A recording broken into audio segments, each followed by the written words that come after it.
Now we learn, according to the Wall Street Journal, if they're correct tonight in a posting late tonight, our colleagues there reporting from Republican sources, whom they cite, that there were only 2 officials unmasked, if you will, from the Trump transition. One did not relate to Russia. One was Mike Flynn regarding the Ambassador Kislyak conversations, and that it was not Susan Rice who unmasked them, or requested, rather, from the NSA or the CIA that they be unmasked. It was some other official in the White House.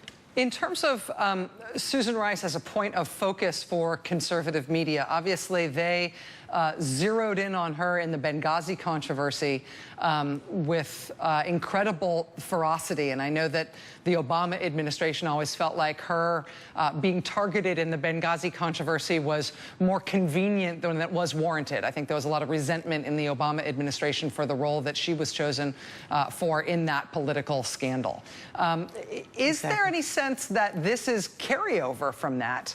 Especially if there's now contrary reporting that it may not have been her at all. The sourcing in terms of where this allegation against Susan Rice comes from, to me, isn't just thin, it's laughable.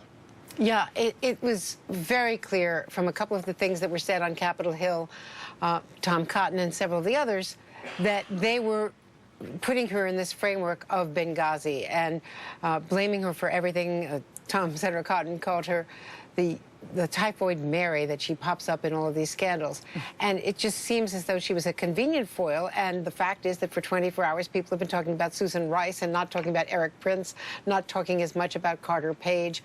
So if the distraction is the goal, it's working. And what John McLaughlin, the former acting director of the CIA and an academic and an absolute intelligence pro, said to me today was that this is all going down blind alleys and taking people's attention away from the main act, which is, did Trump officials collude with Russia when Russia attacked our election?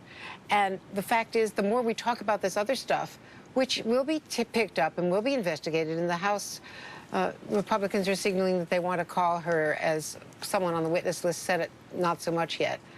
But all of these different diversions or other issues, if you will, mean that the less attention, at least from the committees, is being paid, if not to by the FBI, to the main act, which is Russia. And Andrew, we've got about a minute left, and I don't want to dwell on this at length. I know it's not your favorite topic, but I do have to ask you about the White House really attacking you today. You did this interview with Susan Rice. They responded, the White House responded by accusing you of being a Democratic PR person, which of course just gets my back up because I don't like people attacking you.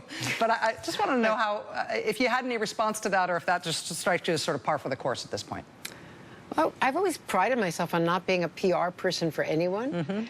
And so, you know, that's the lane I've chosen, is to be a journalist. And being a partisan, it's not what I am, it's not who I am. So people judge me by my work. I've been as resented by the Clinton and Obama White Houses as I have by the Reagan and Bush White Houses, and now I guess the Trump White House. So maybe it's a badge of honor. I was just going to say, badge of honor officially.